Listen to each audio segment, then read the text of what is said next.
Come on. Come on. Any moment now. All right. Here we go.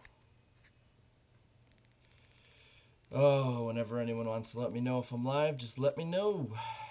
Let's see what we got here. All right, just let everyone sort of jump on in. Let me know in the chat, by the way, when you guys see me live, and we can get going on this. That was something, to say the least. All right, cool. We're live. All right, it's just me today. But man, that was rough, to say the least. If I got to say so myself. Man, I mean, like I'd say like the first 80% of that race was like, not 80, okay, maybe 70% of that race was like really, really top notch stuff. Um, like that, before that caution with the rain, man, that was some good racing. A lot of good strategy, a lot of good just overall side by side racing, a lot of passing. Oh, by the way, I got the UFO here. But man, it was pretty good. I was very impressed. And then like that caution comes out, and like clockwork, you just get the absolute crap show that a lot of people I think were expecting. Um, but I mean, I gotta say, as much as I'm not the biggest fan of Christopher Bell, it is cool seeing someone new win. But I do think that overall, the last 20, 25, 30% of that race, like the fans lost there. We totally lost on that one. Um, Beast Metal 1989, thanks for the 250 super chat. Fire Gustafson, also the tower needs an overhaul. I won't say Fire Gustafson just yet. I mean, the dude just won a championship with Elliott. I'd give him a year or two.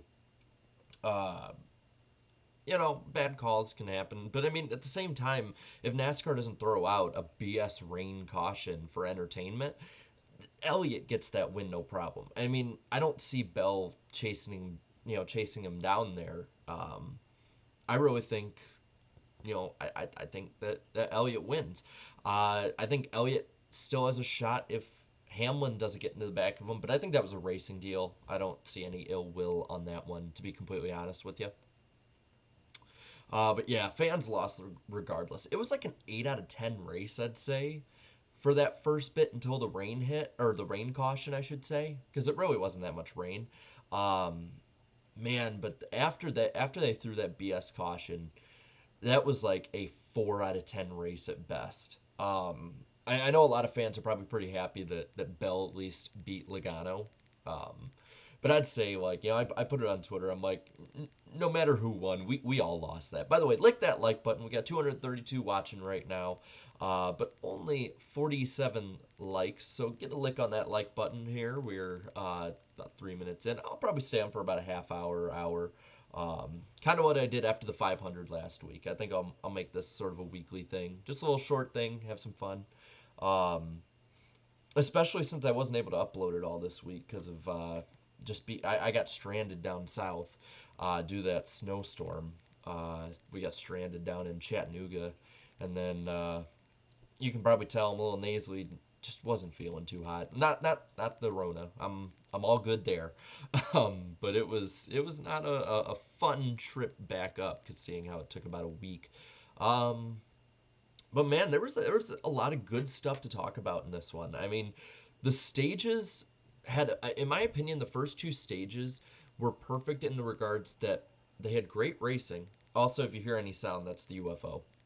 But they had great racing, and then on top of the having great racing, they also had like perfectly timed cautions, so that when they got a little too spread out, because it is a huge track, when they got too spread out, they excuse me, they did, get brought back together. You had different strategies, so I did like that. I really did enjoy it a lot more than I did last year, and a lot more than I enjoyed the Clash.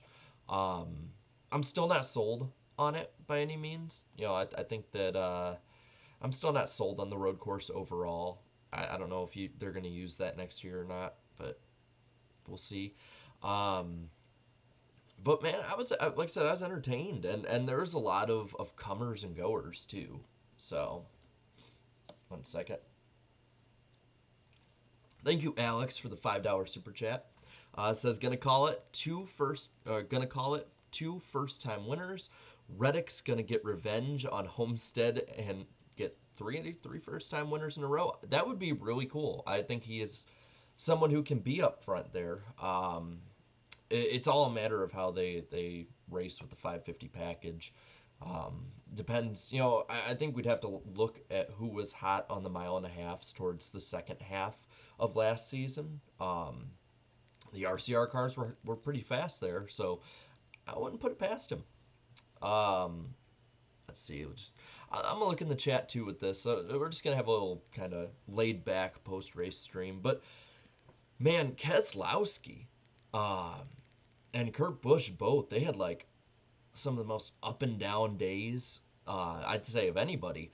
Um, between spinning out different times, then marching back to the front after spinning from the front, it was pretty impressive to watch them go up through the pack like that, especially with the differences in strategy, different tires, everything like that. Very entertaining in that regard. By the way, the poll is up right now. So for those of you who watch the NASCAR Weekly podcast, the poll that we do each week is up. Currently, after 15 minutes, we're almost at 700. We're almost at 700 votes for it. So let's see if we can break last week's record. Steven Gibson, thank you for the $10 super chat. So it started out as a dull. Second stage was better with green flag pit stops, and the third stage was crazy with how dicey it became and all the drivers overdriving. Plus, the sprinkling rain added spice too. Yeah, the rain effect did add a lot to that finish, I will say. They kept saying how it's like, oh, it's the worn out tires that was causing all the problems, and I'm like, do they not see the rain that is on the camera lens right now? So I mean, I'd say it's a mix, I guess. I like the first half more, but I can see how people would like the second half more. Um, but I would say Chase Elliott did get screwed. If you're an Elliott fan, like I'd be mega pissed after this one because he had that race in the bag and just NASCAR basically took that one away from him. I saw Eric said you really can't call him the golden boy after that one. JP, thank you for the $5 super chat. What do you think this does to the playoff picture with McDowell and Bell winning this early? I think it really throws a big wrench into it for a lot of guys closer to the front because I don't see either of those guys being much better than like an 18th place team. Zachary Plant, thank you for the $2 super chat. 2020 Kyle Busch is back. Poor Kyle. Yeah, that was some pretty bad luck. I mean, it's only two races in, so yeah, I'm not gonna say that it's like a terrible season already, but it's definitely not one of the best starts that he could have. He was really fast coming up through there after the problems he had early. I was pretty surprised when I looked up and he was sitting there in fourth. So, do you think Daytona should change the infield grass to synthetic grass like at Charlotte? No, I think they should get rid of the splitters personally. Um, if you're asking me whether or not to get rid of grass or splitters, I'm going team valence all the way. Yeah, you can get damaged with a valence in grass, but at the same time, it's not gonna be like death to your car like it would be with the splitter. By the way, keep voting on the poll. We're closing in on 1,000 votes in the first 20 minutes, which is pretty damn awesome. A lot of people like this race, surprisingly, in the early poll numbers. Um, but yeah.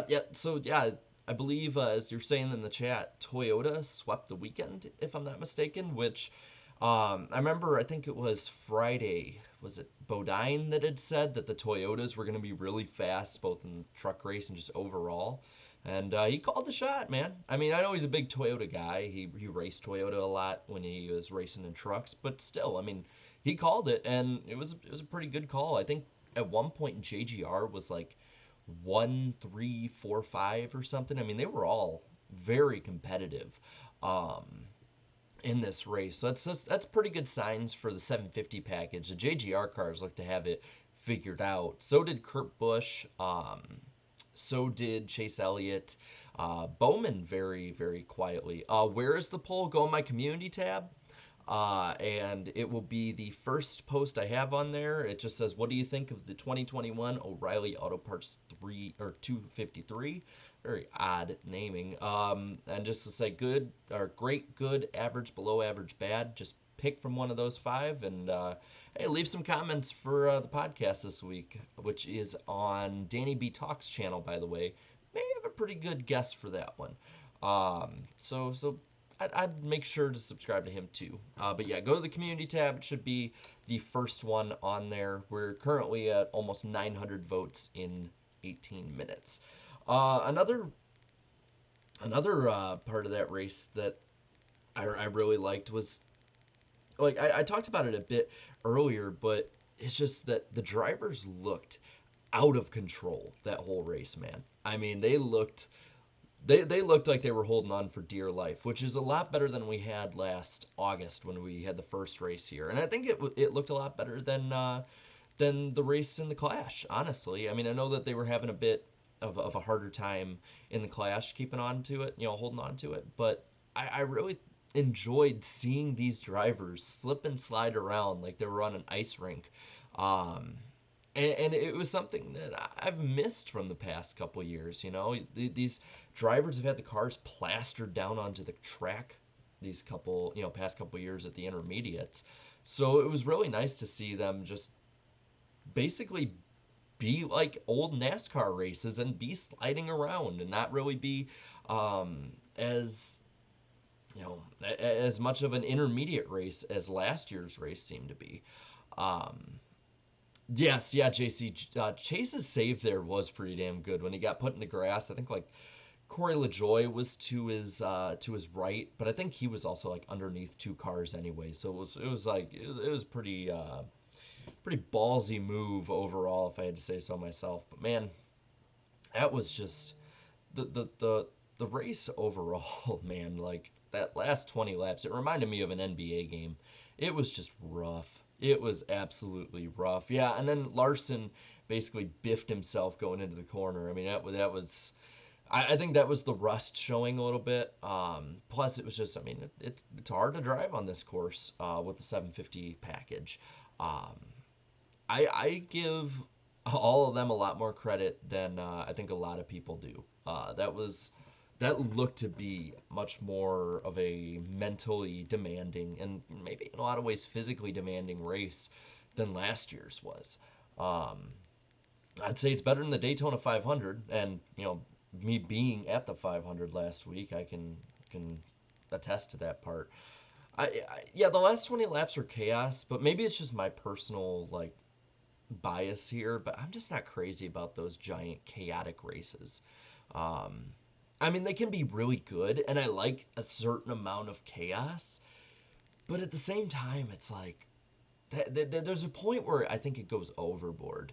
Um, yeah, I see like laughing at all the salty Chase fans. I mean, I'd be salty too. I'm not gonna lie. They kind of got they kind of got cheated a little bit on that one. I'm not gonna lie. You can't say that they favor Chase all the time on that one. Um, yeah, Bowman got a top 10. He was quietly up in that like low top 10 range, high teens a lot of the race. Same with like yeah, McDowell finished 7th. You guys might have to double check for me. Does that mean McDowell is the points leader now? I don't know like who finished where for the most part because I just started right away. Um, Christian, who won? Christopher Bell. Christopher Bell won. So depending on how you feel about him, a lot of people know I'm not the biggest fan of his after the last couple weeks. Um, Man, I don't know. I don't know if that's a popular win or not. I mean, it'd be popular in the effect that he beat Logano, but at the same time, it's in no way I would say a win that the fan base is cheering over. Elliott, Larson, Hamlin to be pretty good next week. I would say so. I think Larson might.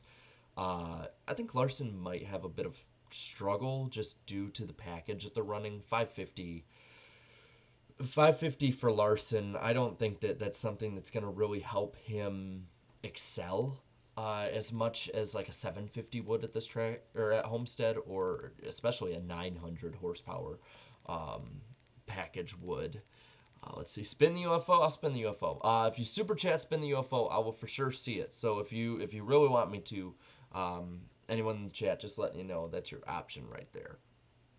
Um, so this was actually the first week I got to watch Fox Sports coverage of a race, really, because I was at all the races in Speed Week, and I got to watch a truck race, but I know that a lot of times they don't go like on their A game for that compared to the Cup race. But I have to say, I was pretty I won't say impressed, but I was pleased compared to the last couple years. It really felt like it was the first time since like 2016, 17 that they really like upped their game. It was a lot better than ever since I've gotten onto YouTube. So I'll say, there is that much. The stuff with Boyer and Gordon is fun. Like I have a feeling they're gonna milk the hell out of that for the rest of the season that they have the coverage. Um, but you know what? If it's like what they did today, I'm down because that was really fun. I'm wondering what waivers they had. I can't remember who said it, but I agree. I'm wondering what waivers they had the two of them sign. Would love to see the 16 get a charter. Yeah, I want to see Colleague like get that chance, man. I really think that Colleague, if given the chance, would really. I think they'd really succeed over time. But only time's going to tell on that one. Thank you, Alex, for the $5 super chat. Harvick had a quiet top five too. Also, please spin the saucer. All right, I got you, man. Yeah, I Harvick was very quiet today. Wasn't bad. Wasn't great by any means, but he was decent and he was very quietly just in the hunt.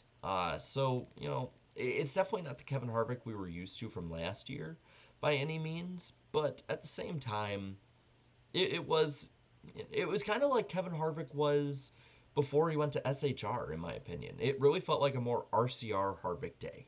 Back when Harvick was at RCR, a lot of people might not have been watching back then because it's been like, what, 8, 9 years? But back when he was at RCR, he was just very quietly consistent up front. He was the guy who would run between fifth and eighth each week, keep good care of his equipment, and then just at the end he'd be up there. And I feel like that's what he did today for the most part. It did not feel like the way that the last 7, 8 years at SHR have been, where he just dominates the day and is up front. Now, what that does for the rest of the season, who knows? There's still 6 more road courses, but only one of those is in the playoffs. So, what that will mean for the big season picture overall, I don't know. Oh yeah, I got a beard. I grew it back over the off season. A lot of people were kind of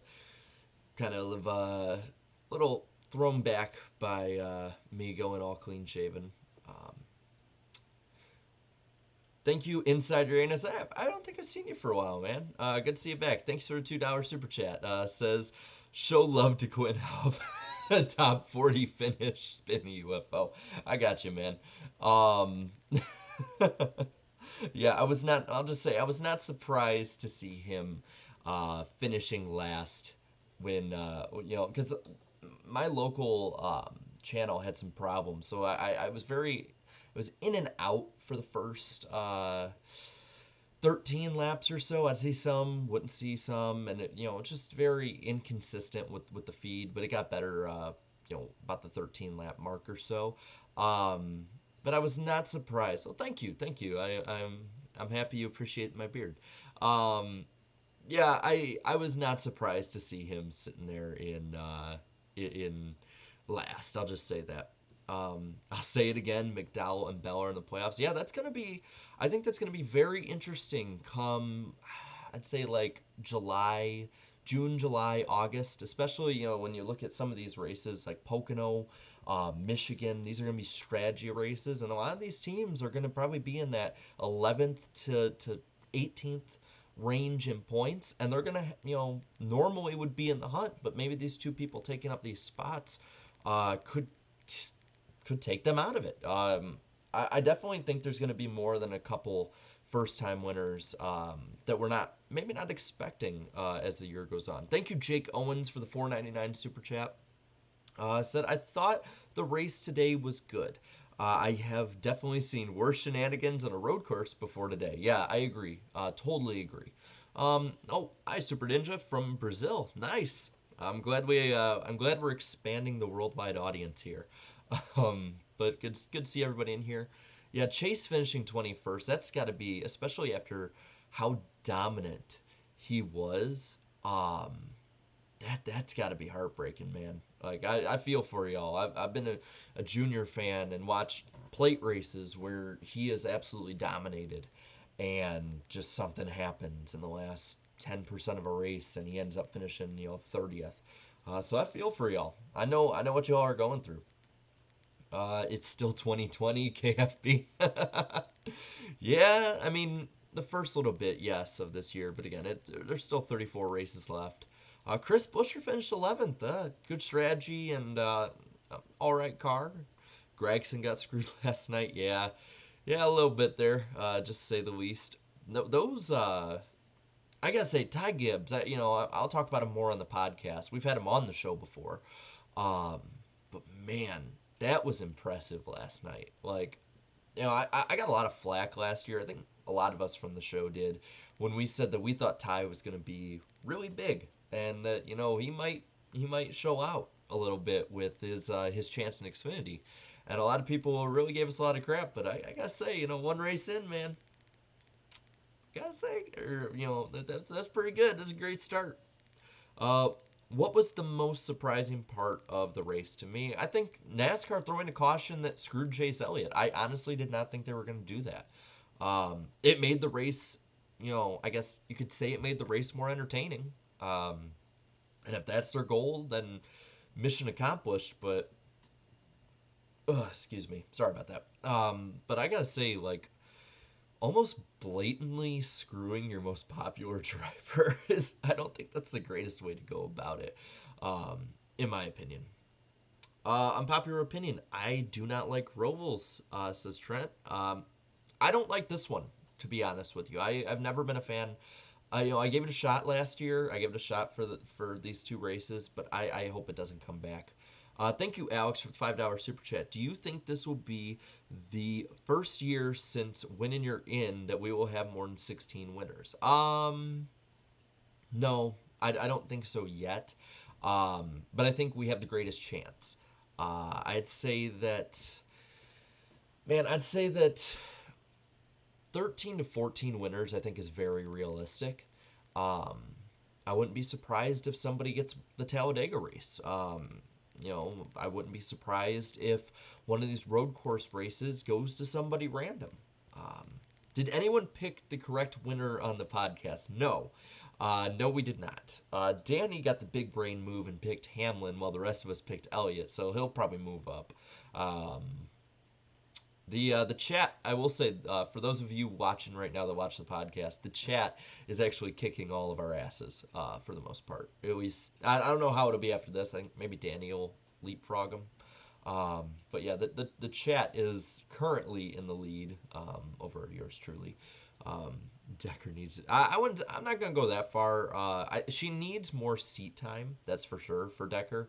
I won't say kick her out of NASCAR yet, but she should not be in an Xfinity ride. I'll just say that. Uh, Listen to Eric Almirola for he preaches the truth. Did he say something in the post race that I didn't see? I immediately started. I immediately started right away. So I didn't watch any of the post race. To be completely honest with you, um, I think that the networks need to beef up and bolster up their post race coverage. I think they need to do it more than the pre race coverage, to be honest with you. But instead, they had that Cherries Wild. I'll be real with you. I might get in trouble for saying this. People might not like this, but it's like Cherries Wild just sounds like a really crappy porn star's name. Like that show's gonna get canceled. Let's be real. The fact that there was even a rumor out there that they were gonna show that over the Daytona 500 rain out last week was absolutely embarrassing.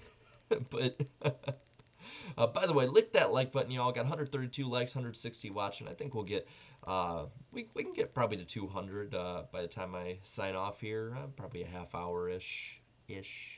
Um, Eric Amaroli in the chat. Oh, Oh, okay. I didn't see the name. Let's see. Natalie Decker will be in a Cup car in 2022, and she'll be in the playoffs. That's a bold prediction there, Corey. But I'll tell you what, if you get it, man, I don't know what all. You deserve something.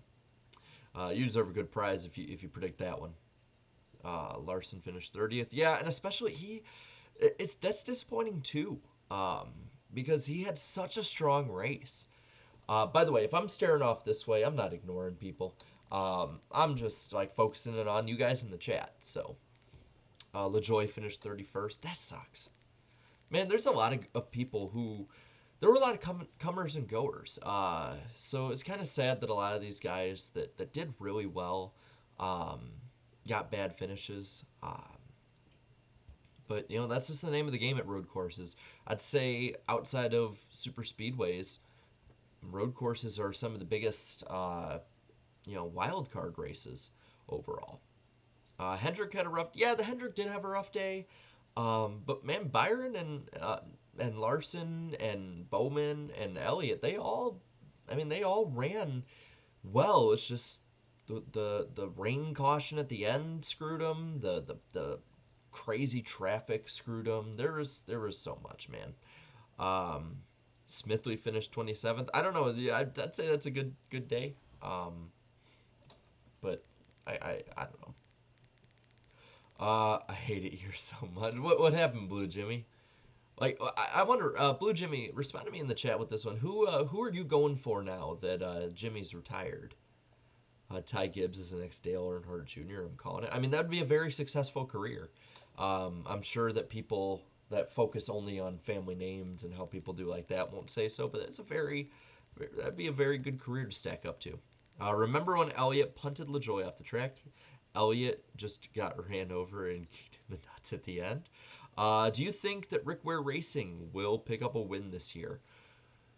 Man, I've seen crazier things happen. I mean, Justin Haley got a rainout win, so as long as they stay on the lead lap, as long as that's the thing about NASCAR anymore. It's like as long as you stay on the lead lap, you have a chance of winning. And it never used to be that way. Oh, okay, Blue Jimmy, you're rooting for Larson.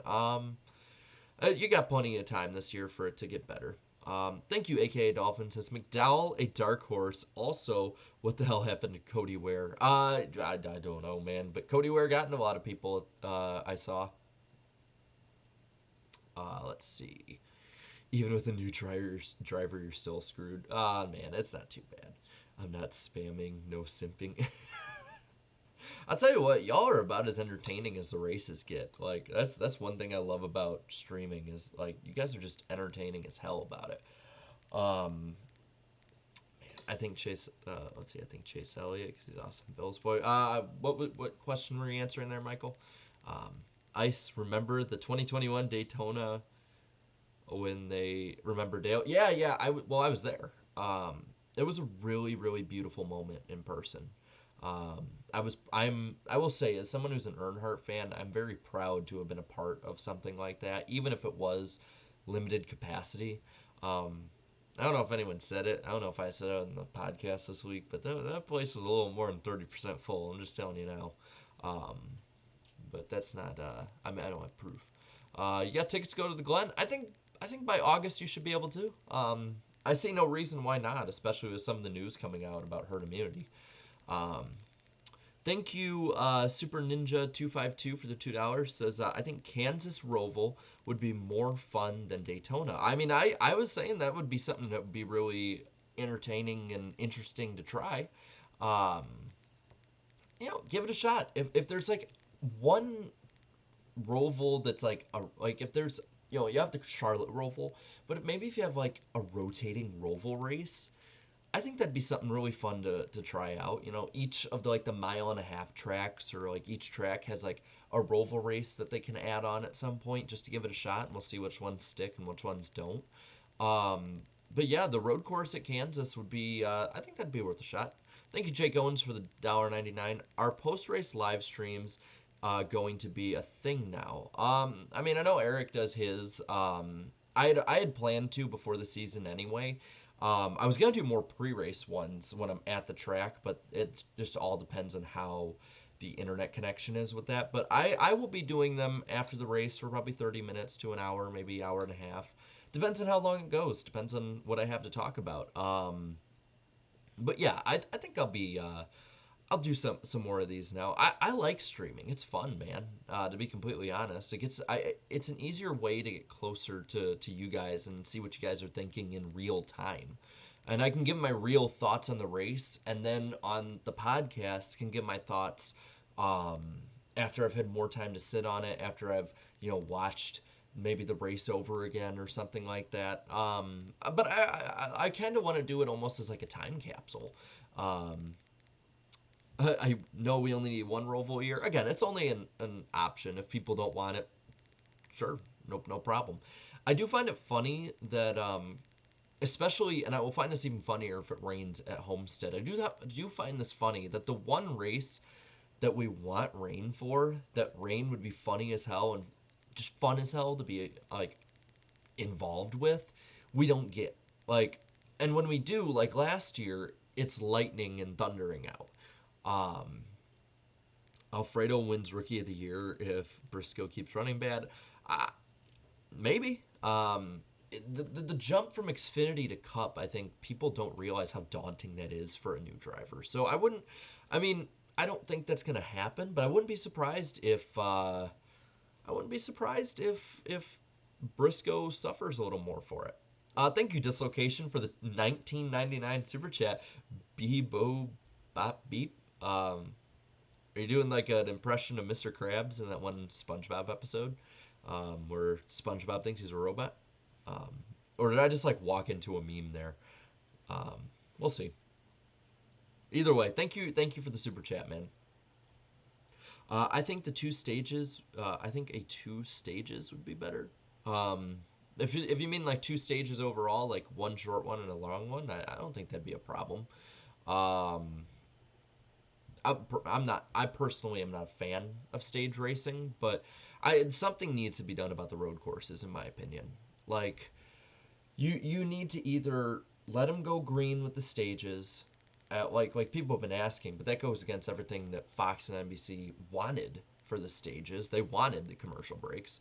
Um, you could. I mean, another thing too they need to work on is the cautions. I don't think there's any reason that at a road course, especially like a 3 to 4 mile facility, we need to be having a full course caution for like something that happened in one corner. Like do just like local yellows or something. Um, I think that'd be something that would really benefit the road course races, and it wouldn't interrupt the flow. I don't think as much. Thank you, David Mills, for the $5.51. That's a very unique super chat. Never got one of those before. Says, poor Kyle has no luck at this track in points paying races, and then he does the robot sounds. Yeah, that Kyle definitely Daytona, no matter what layout, is not his strong suit in a points race. Man, if every race though were like a Clash or an All Star race in this kind of layout, I think that he'd be golden. I gotta say, because I didn't really get to talk about it too awful much in detail, but that finish to the Clash, while I did not like the race itself, the finish to the Clash was really really fun. Um, I put it on Twitter or might have put it on YouTube. Um, but the view of the last lap, and that was I had a pretty good view. I'll say so. Because it was me, Jet, MDK, Darian, aka Black Flags Matter, and then my girlfriend. And it was pretty good view. We got pretty animated at the ending of that race. But it was, like I said, it was very fun. It was 100% worth waiting through some of the more boring parts. And again, I hear that the broadcast did pretty well. So if it was a good race to those at home, like don't attack me. I'm just saying my view of it. Um, but yeah, I mean, there was a good amount to talk about in this one. I see that NASCAR's already put up uh their recap of the race, and it's not even focused on the winner with Bell. It's just focused on Elliott, which I find pretty funny, seeing how they let that one go. What's the biggest moment in your life? Seeing Junior win in person in 2012 or seeing the Cubs win the World Series back in 2016? Junior, 100%, man. Um, I like the Cubs a lot, uh, but at the same time, it ain't going to beat Dale Jr. I've been a Dale Jr. fan a lot longer than I've been a Cubs fan, and about as long as I've been a Vikings fan. So, Junior, 100%. Uh, the Daytona finish was odd because McDowell somehow won like he's such an underdog. Yeah, I know. Yeah, he's an underdog, but I don't see it as surprising. I don't see it as being as surprising as a lot of the underdog wins at Daytona the past couple of years, personally.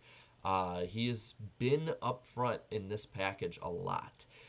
So, it's just he finally capitalized. Mark63 says Nashville Fairgrounds is the place they need to go. I'd agree. I think I'd really agree. Um, I've been to the fairgrounds, and it is a very, very good facility, very old school. I love the idea, and I wish that more tracks would do this with their grandstands, is putting something to block the sun and the rain over the stands themselves. I think that'd be a really big brain move, in my opinion. I think that it would be a way to get more people to be at the race because they don't have to worry as much about weather. I think it'd be a way to you know I guess it'd be a good way to focus on the fans personally. And I think that's something they need to do. They need to make the at track experience as good as possible because that's the quickest way you're going to get a new fan. If you bring someone who has not watched a NASCAR race to a NASCAR race, even if it's boring, and they feel the rumble of the cars in person, they see the immense power that these cars have, and there's inevitably going to be great moments. I think you'd have them hooked. I mean, that's exactly what happened with my parents. They were kind of into it. They were into it because I was into it, and then my dad took me to a race, and he was like, "Holy crap, this is amazing!" And then my mom came like the next year, the year after that first race that I went to, and it opened her eyes to it and how amazing it is. And it's a way to build up the fan base personally. And it's something that a lot of people and a lot of leagues don't focus on as much because everything is so TV and streaming oriented. But that's just my opinion. Indy is like watching from a suite, but you're still in the grandstands. Yeah, Fish. I think that would be a good way of putting it. Get the suite experience towards the normal fan. That way, because modern fans they need a lot more to keep them happy, and they need a lot more involvement. And I think that would be a good way of doing that. Making them comfortable will get them more involved. Let's see. Corey asks, Iceberg, what are your thoughts on the upcoming SRX series this summer? I will be at a few of those races. I believe they're racing at Slinger, if I'm not mistaken, which I'm only like 4 or 5 hours south of that. So that's a normal drive for a Midwesterner like me. So I'm all for it. I'm a little hesitant though. It's a superstar racing experience, but you got a bunch of guys that are like all past their prime. I mean, I like all the guys they have in it. I like Bobby Labonte. I like Michael Waltrip. I like all these drivers, but all, if not a majority of them, are past their prime, and it's like, I don't know, man. But hey, if they put on good racing, I hear they're gonna have like a local person be involved in it each week, someone who's really, really good at the track that they're racing at. If they put on good racing, people will come more than likely. I think it's gonna. The rumor I heard was it's gonna all be on big time CBS, which will be really a big plus for them.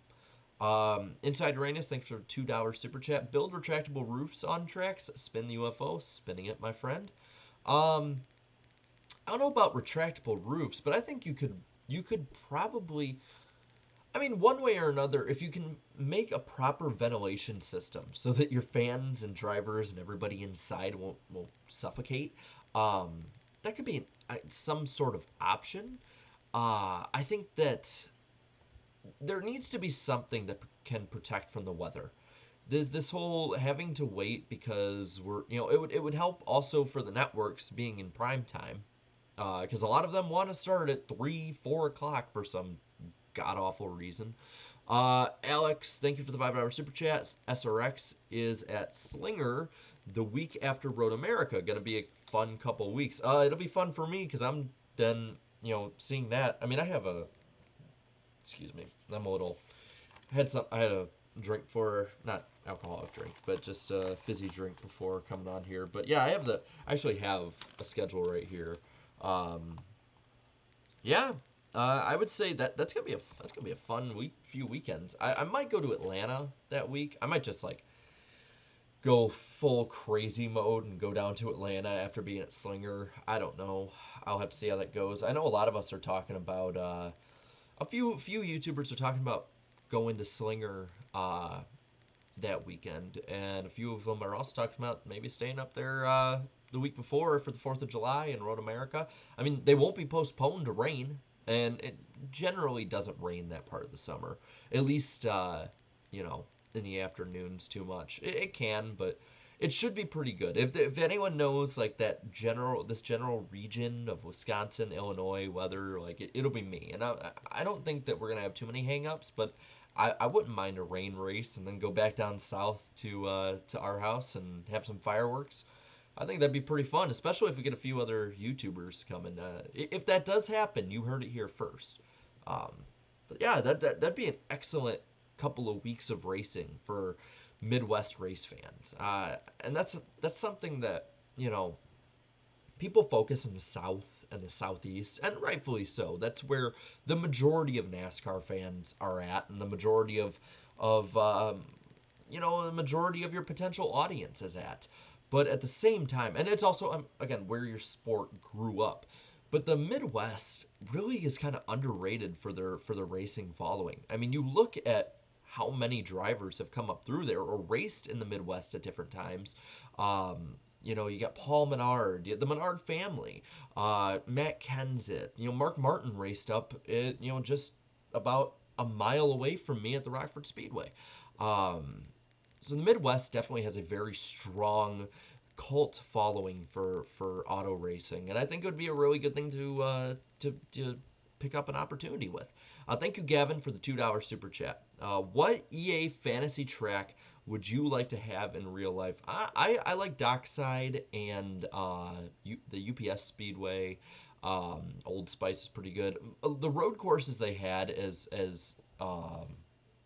special tracks in that game or in that game series were very, very fun, very underrated, and I wish that they would be adapted into the Heat series or the 21 or whatever it's gonna be.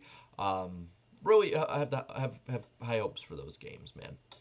I'm gonna do a few more, maybe a few more super chats jump in, and then we'll call it a night here because we've been going almost 45 minutes. Thanks, Super Ninja, for the $2. Says I think NASCAR will build a track in the Northwest. That's an untapped market. I think doing only one would be good for now, though. Have a hub somewhere that people from Oregon and Washington and maybe Northern California, Montana, Idaho, where they can kind of congregate to. It's like their track. I think that would be a really good idea to do. It's a market that people don't think about. You could build a track. There's tracks out there that you can go to. So give it a shot, man. Worst that can happen is that you just leave it a couple years later. Sign a short deal with it and go from there. All right, I'm gonna go with like one more question or super chat, and then we'll call it a night. So let's see if we can end off on a really high note. Unlike the race today, personally, at least in my opinion. By the way, vote on the poll. It is on my community tab. It is currently been out for about an hour, 52 minutes it's been out, has almost 2,000 votes, so vote on it. We have almost 200 comments already, so leave your comments for the NASCAR Weekly Podcast. We'll read probably 5, 6, 7 of them.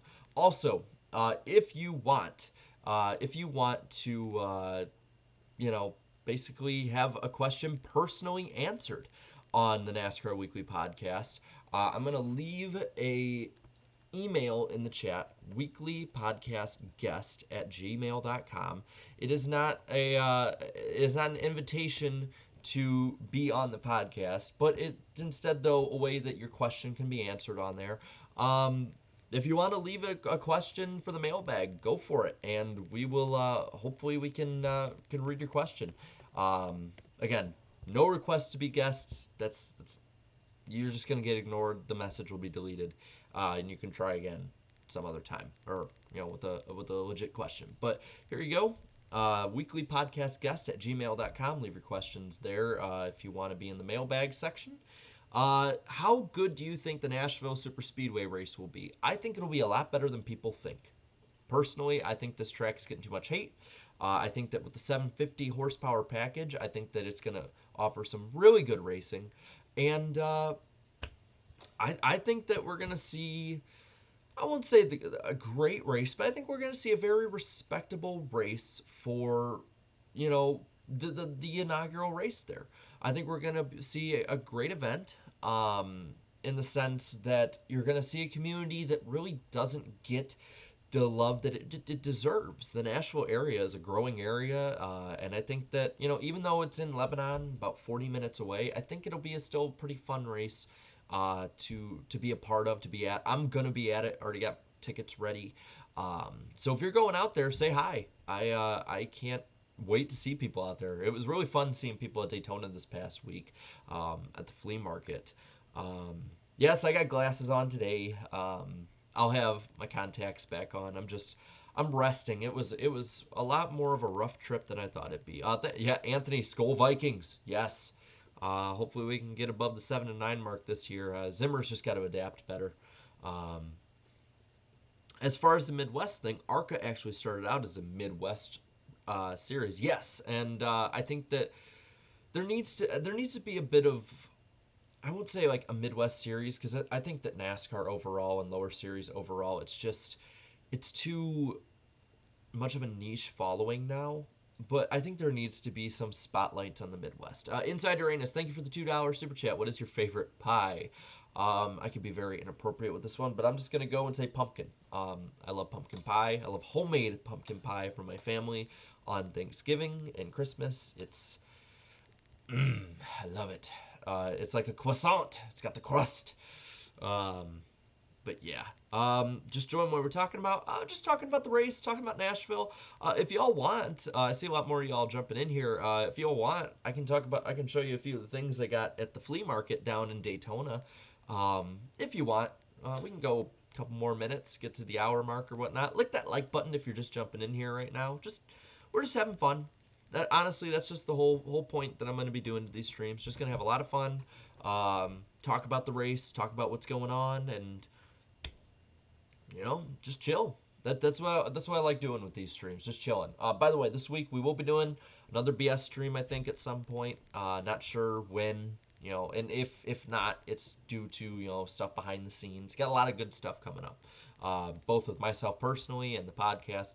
Videos coming back. I was sick the past week, couldn't make any, so that was tough. And then there will be another Iceberg IRL. Hopefully Darian and Danny can jump on that one. But we'll see.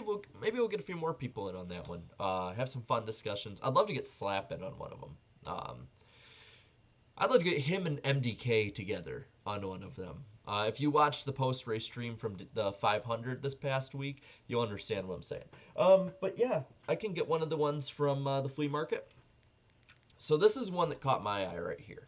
I know it's on a bit of a delay, so I apologize if I'm talking over people. But this is a 2008 Steak Burgers Mark Martin car. Back when he drove the 8. I remember this one, I think, because I want to say Almirola drove it. At a few points, too. But it was, I'll be honest, the car is butt ugly. Like, I don't know if you can see too well. Let me change the camera really quick on my end. Yeah, I don't know if you can see too well, like the checkered pattern there going into the red. I mean, the red on the top is familiar with Dale Jr., obviously. But it's not the best looking car, to say the least. But I am fascinated with the COT era. I think it's just such an odd and peculiar time, especially this one, because it was only for like 3 years if you add it all together.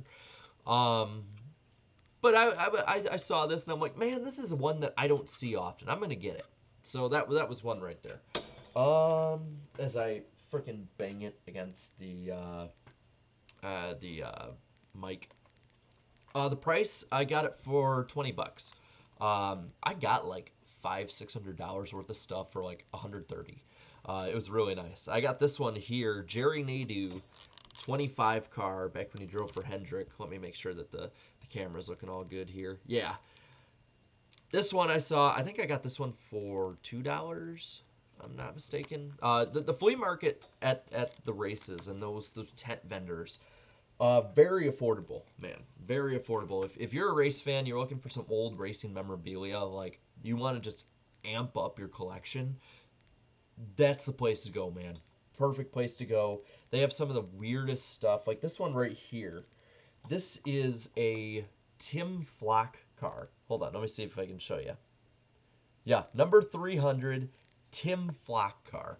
I mean, how many people, how many different places can you go to on a regular basis and find an old car from at least the 1950s, maybe the 40s, probably the 50s, honestly. It looks like more of a 50s era car. And then this one.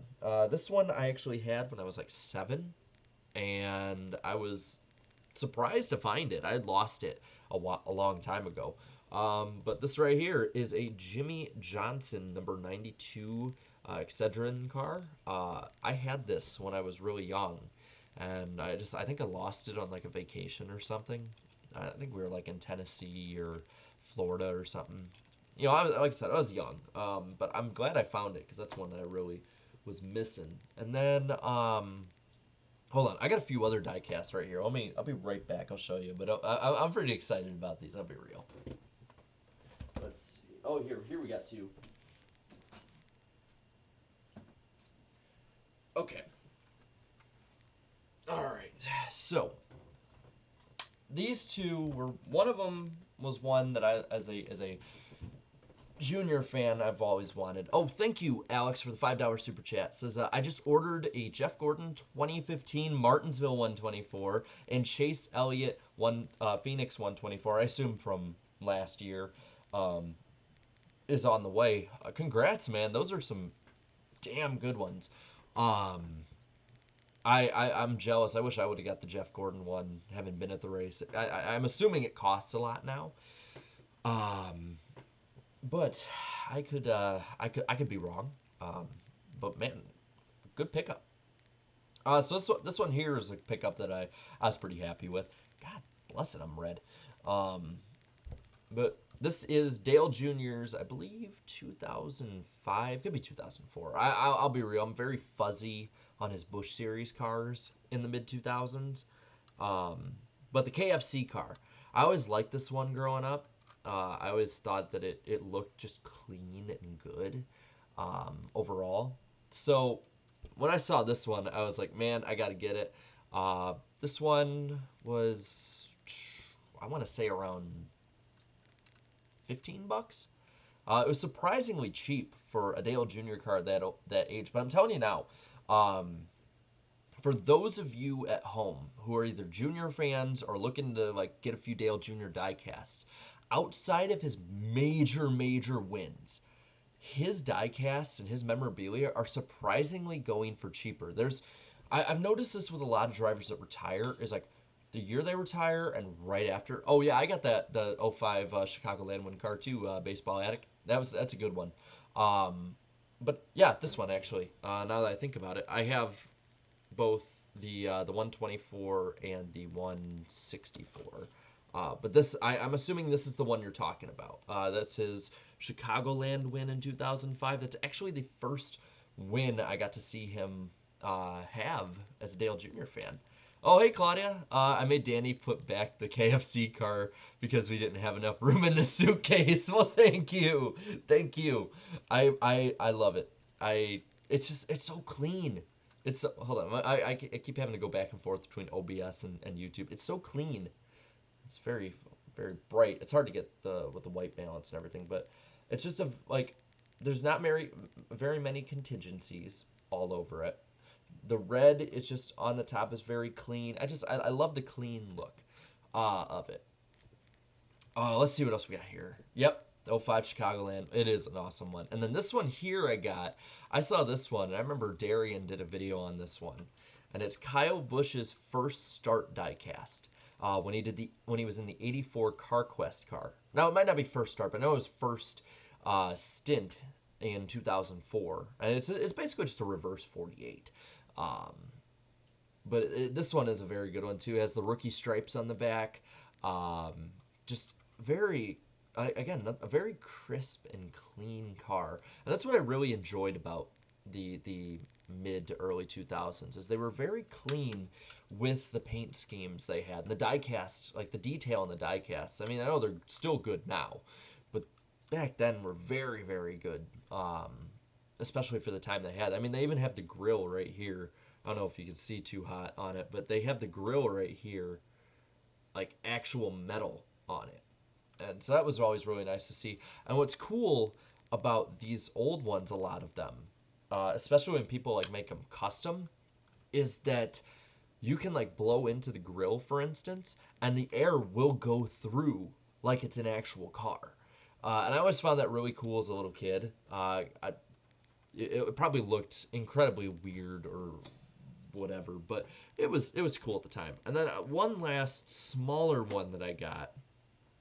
I think Slap Shoes talked about this in one of his videos, but it is the Kyle Petty Dale Earnhardt scheme. It's like a protest scheme where like Earnhardt was always like, right. I wonder if I can open this or not. Oh, the hood opens, by the way. So for those of you looking, the hood opens. It's still damn blurry. It's not opening up for me right now. But it I saw that and I'm like, man, I gotta get this one. There, all these small ones at these tent vendors and flea markets are all like $3. Like they're incredibly affordable. So if you're into buying these small, oh, by the way, this Jimmy Johnson one's from 2001. But if you're into buying a lot of these collectibles, then man, you got like go to a race, go to a flea market, or the tent vendors, whoever may be there, they will always be there. And it is well worth the money. Hey, what's up, Danny? It's all good on the KFC car. I got the clear body 2003 Oreo Ritz car and the 2001 Kevin Harvick car in white and black. Well, it's funny that you mentioned that. Hold on one moment. All right, where did I put this thing?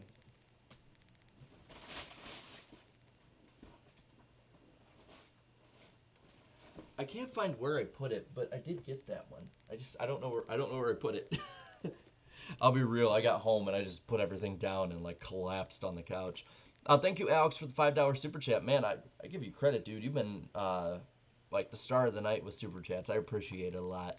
I also have the Jeff Gordon 2004 and '08 and 10 COT 164. The 2010, I believe, is from the Coke 600. Ooh, Hendrick overall that weekend was just on their game. All of their patriotic schemes that weekend looked amazing. And speaking of Forza Gamer, talking about the '07 Elvis car, I got that one. I always have that one sitting next to me. I've still never taken the damn things off the bottom, unfortunately. I hate that they put those. This one got a little damage at one point. One of the brackets got broken off of my cat. She jumped up on the counter and knocked it down, and I was none too happy. Best thing I bought was the Dirt to Daytona. Yes, that's right. Danny got Dirt to Daytona for like $10. I believe in the PS2. I could be wrong. I don't know which system he got it on, man, but that was pretty good pickup. NASCAR man talked about it. Okay, I know Slap talked about it with us at one point. I don't know, maybe it was something we talked about in person. But yeah, NASCAR man. NASCAR man's a very underrated channel, by the way. So like, if you're not subscribed to him and you want like top-notch NASCAR history, for stuff that's just very, very obscure, that's the guy that you want to go to. Like him and Slap and Brock Beard find those obscure facts and little stories that are just absolutely as entertaining as anything that happened at the front of the pack. Yeah, I agree. Dirt to Daytona for $10 is definitely a steal. Man, I gotta get that game. Oh, here's one I forgot too. That I got. I got this one and I was like, man, I gotta pick this one up. They didn't have it in the box, unfortunately, so it's a little dinged up. But it is Alan Kulwicki's 7 card. It's back when they made those giant ass wheels on them. There it is focusing. Um, but yeah, I mean, they got a lot of cool stuff there, man.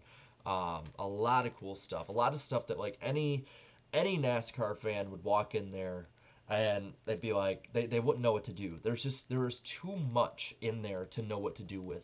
Um, let's see. Watch the tire battle videos he has. Loved it. Yes, those are very good ones. Um, yeah, definitely. I'd say everyone, if you can, spread the love around the community. There's so many good creators out there. If people mention them in the chat or if one of us mentions them, give them a shot and just check them out. More often than not, you're going to be absolutely impressed with what they have to offer. Um, yeah, you got that exact car. Um, the race today looked like Daytona to dirt. Yes, 100% agree. Uh, I was not too impressed. You guys should play Dirt to Daytona in the next Iceberg IRL or BS stream that you're all together. Also, spin the saucer. Well, there are going to be a few races this year. I can't say them in particular because there might be some cool things that are like tagged on to them, and I don't want to spoil anything. Um, but there's gonna be some opportunities, and I think you're gonna see some really cool stuff, especially from the four of us on the podcast. We got a lot of cool stuff set up. Um, it's gonna be fun. Well, okay, so yeah, we are, the plan right now is that the four of us will be in Nashville for the race, and I'm down, man. I'm down. Like that whole weekend, I'm gonna be streaming, making update videos, just chilling with my best friends. It's gonna be fun. I can't wait.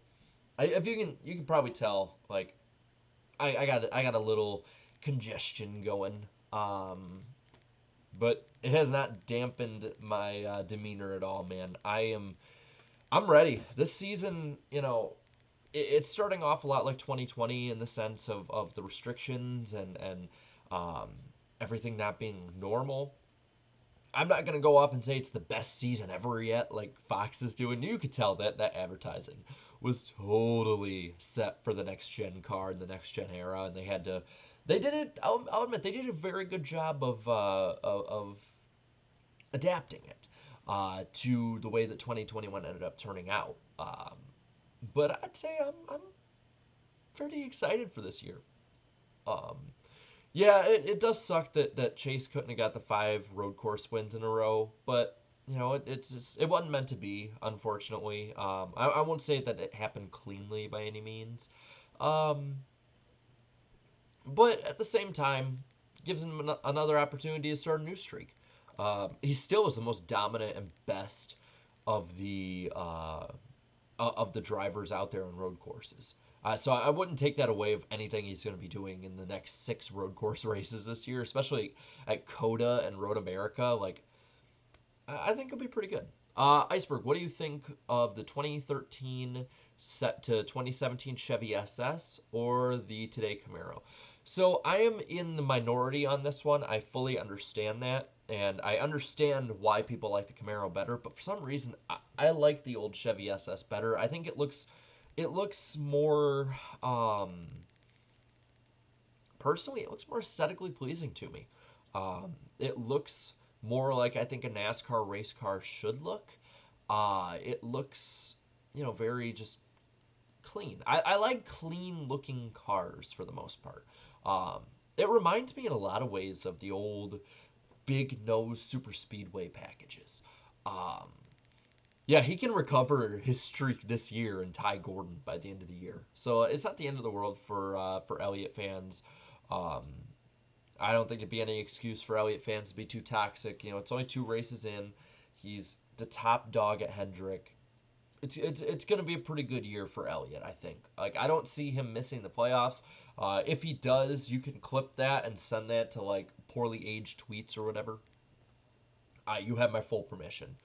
Um, but I do want to see Gordon's record beat at some point. That kind of versatility, because unlike the mile and a halfs or super speedway racing or just any form of racing outside of of road course racing that the Cup Series has, you have to be completely versatile and almost different at every single track that you win at. You know, Watkins Glen does not race the same way the Daytona Road Course does, and it doesn't race the same way the Roval does, or Sonoma, or Coda, Road America, all of them. They race differently, and that's what I find so impressive about what Gordon did, and about what Elliott was attempting to do, and how good he's been. Thank you, Alex, for the $10 super chat. As a former Jeff Gordon fan turned Chase Elliott fan, I can honestly say with the many road courses added to the schedule, he'll shatter the old record. I think the overall wins, just because of the volume of road course races that he's going to have the opportunity to be in, I think that he'll be able to beat him, Gordon, in wins. Uh, just having 3 compared to Gordon having 2 for the most part helped him. One moment, I'm going to take a drink. But yeah, now with 6 or 7, I personally think it's a done deal. But again, people in 2004 were thinking that Dale Jr. was going to beat his dad for super speedway wins, and he only got 3 points paying wins in super speedway races after that. 2014 500, 2015 at Daytona, and 2015 at Talladega in the spring. So it's never in stone until the tech gods say so now. But more in reality, it's never in stone until after they cross the finish line. Someone might come along like Austin Cindric and actually be better than Elliott for all we know. So we can't say for sure that that's gonna happen. Um, but he is definitely the one who has the best chance. If anyone is gonna beat him, I think it's gonna be Cindric. Or if Allmendinger makes a comeback, maybe he can. Thomas says, I'd like to see primetime Jeff Gordon versus Chase on a road course. That would be fun. That would be a fun one, I'd got to say. I would love to see that too. That would be like Dale Earnhardt versus Dale Jr. in their primes at super speedway races. Like, that would just be hell. It would be a hell of a show. It'd be fun. Eric Almirola win this year? I'm not so sure about that one. He could get hot. He has the ability to get hot.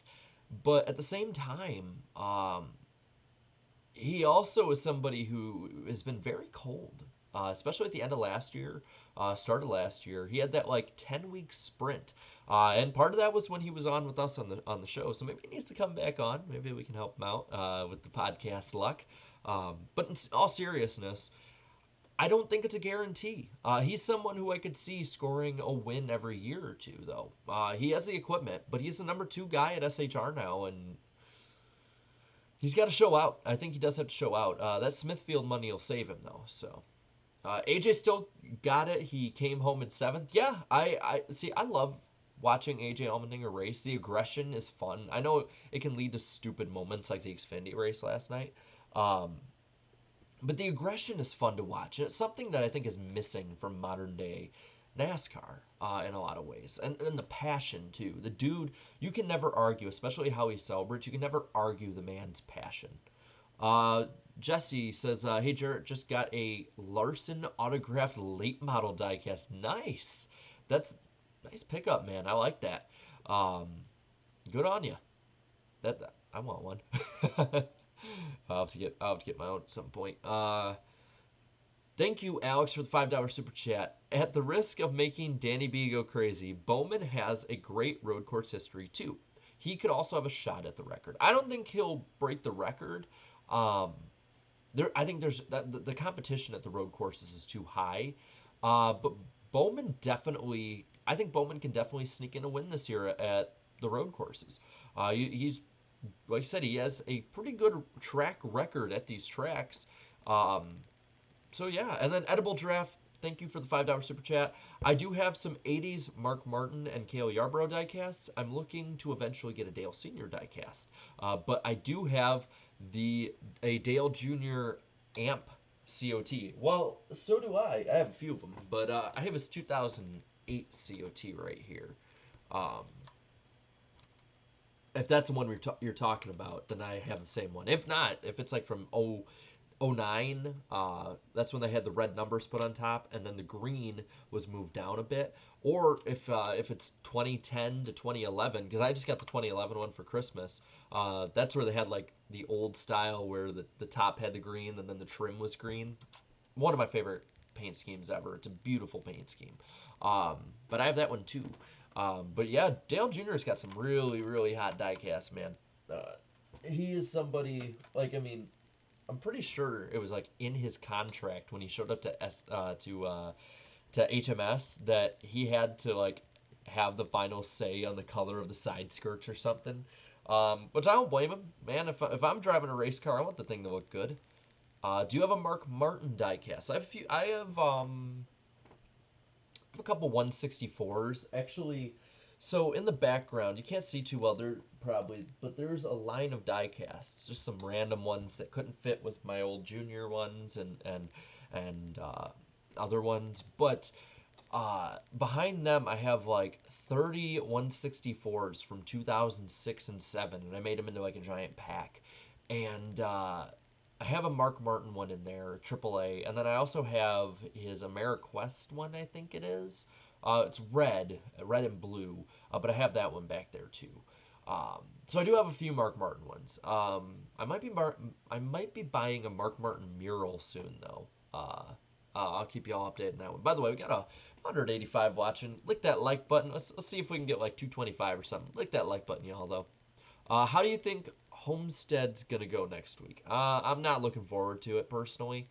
Um, it it's tough because the race last year wasn't bad. It wasn't great, but it wasn't bad. Um, but with this package, it just it does not fit Homestead Miami Speedway well. A 750 package or especially a 900 horsepower package would fit a lot better, or 800 or whatever. I believe it's 850, somewhere in there. It's in that range, depending on the team. I think that would be better. You just got to wind it up on the high side, get some spots on the restarts, and don't make any dumb decisions or dumb mistakes on pit road if there's green flag stops. Um, I'd say that's about it. The restarts will be fun. The restarts with this package have been fun, but we saw last year with Kansas, a track that, in my opinion, is now the best mile and a half on the schedule now that Chicagoland is gone, and it made the last like 40 laps of that race damn near unwatchable, especially being at the track. It was infuriating at the track. Um, Watching Harvick and Bowman and Elliott be faster than Logano, but because of dirty air, not being able to do anything. So I'm not looking forward to that. Um, I hope that the conditions help. Um, I hope the conditions help. I don't think that they will, uh, but I will be happily proven wrong. I do not say that I want them to race bad because it'll make me right. That's a stupid way of looking at it, in my opinion. Um, and anyone who does look at it that way, in my opinion, is very ignorant, arrogant, whatever adjective you want to have for him. Uh, it's just not a good way to look at it because you're just not going to enjoy the race overall. There were times that I was like that where I'm like I had my mind set on a race sucking and I basically looked at it through that lens and it does not make it fun. Um, so I hope for the best, preparing for the most mediocre. Um, and if it's better than what I expect, I'll be happy. I'm not setting my expectations like dirt low. I'm not gonna set it like it's like a Michigan race, but I'm not gonna set it like it's gonna be 2018 Slad Job Chicagoland or 2019 Kansas Spring. It'll just be another old race. I think it'll be. I'm hoping it'll be better than the Daytona 500. If that's like my final verdict, I think it will be better than the Daytona 500. I'm hoping it will be better at least. Um, but for those sake that are going to the race, I hope that it's a damn good one, and I hope we get an all-time great finish, and an all-time great racing too. But I don't think that's probably going to happen. Um, I'm trying to figure out where I put those two diecasts because I got a Harvick diecast and I got a 2003 Dale Jr. diecast, and I have, for the life of me, do not know where I put them. I'm gonna get up one moment. Let me see where I put it. If I can get the damn cord to go with me. All right, where's that? Where's that?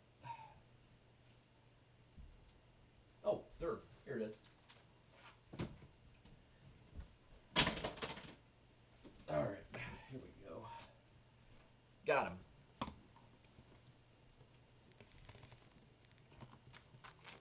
All right. I apologize for that. Thank you, Edible Giraffe, for the $5 super chat. High downforce, low horsepower seems to work for super speedways, but they really should run high power, low drag for all other tracks. I agree. I think it's just a matter of what the manufacturers are wanting. Unfortunately, that's just the way that they're going right now. Hopefully, the next gen car can make them happy, but at the same time, make the racing better. I mean, see, the thing is that low horsepower doesn't necessarily mean bad racing. It's just how you get there, in my opinion. If a car is designed to be 550 horsepower, but there's a ton of throttle response, and you don't have as bad of effect of dirty air, I think you have great racing. I mean, you look at some of the races in the 90s and 80s, and you have something very similar to what I just said. Um, but, yeah, that's basically where you go with it. Anyway, let's finish up with these two die casts, and then I will call it a night. So, yeah, because I see that they're like, I like how Jarrett said he'd get off here 30 minutes ago. Yeah, I'm sorry, y'all are fun to talk to. I mean, I can just ignore y'all and just leave, but I don't think that'd be fun.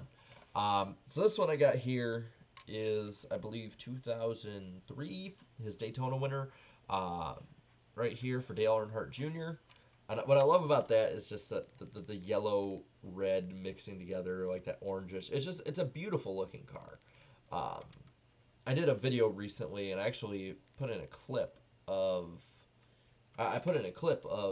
this car winning. So I saw it and I'm like, I gotta get it. And it was only $15 too. So that was pretty nice. So I'll put that one back in the box real quick, and then I could show you one last thing outside of the last diecast I have here. Damn, box won't close. Screw it. Oh, I'll close it later. Yeah, I'm all over the place. I'm just winging this, man. Thank you, Nicholas Gray, for the $3 super chat. Says Kyle Busch had quite the day. Yeah, you could say that. This one I got. I think this is the most expensive diecast I got. It was for $40. Let's see. It is Kevin Harvick's first car. I saw Danny said in the chat that he actually had got this one too. So yeah, we got matching diecast here. This one right here is Kevin Harvick's first paint scheme after the death of Dale Earnhardt. I found it appropriate to get this one, marking the 20-year anniversary. And if you look at it without the context of that, it is a very pretty race car. Very pretty paint scheme. I think it's something that can kind of mark and memorialize that moment in time. Those few weeks after Earnhardt's death, the start of Kevin Harvick's career, someone who ended up, turning into a Hall of Famer of his own. So this is one I really liked, and I had to pick it up if I was gonna make what I viewed as an expensive purchase, which for me $40 I viewed as an expensive purchase. This is it. So yeah, that's about all I got here. I'll tell you what, as much as I love talking on here, and as much fun as I'm having, it is doing hell to my nose. It's just a stuffy nose, though. No Rona. I'm all, aside from the stuffy nose and just the dry throat from the nose, my nose being this way, I'm actually pretty good overall. I'm gonna be working out tomorrow, put out a video. Don't know exactly how it'll turn out yet, but I think it'll be a good one. But yeah, Yeah. Any final thoughts from anybody, and then we'll close it out, and we'll meet back here next week for after race review, and also some IRL stream, an IRL stream this week, and a maybe a BS stream, and then the podcast on Danny B's channel Wednesday night. Um, just keep watching for any of our social media posts, and we'll update you. Trust me. There might be a lot to update. There might not, but the show overall is gonna be a fun one with a lot of fun discussion. So, any final thoughts as we wrap this baby up?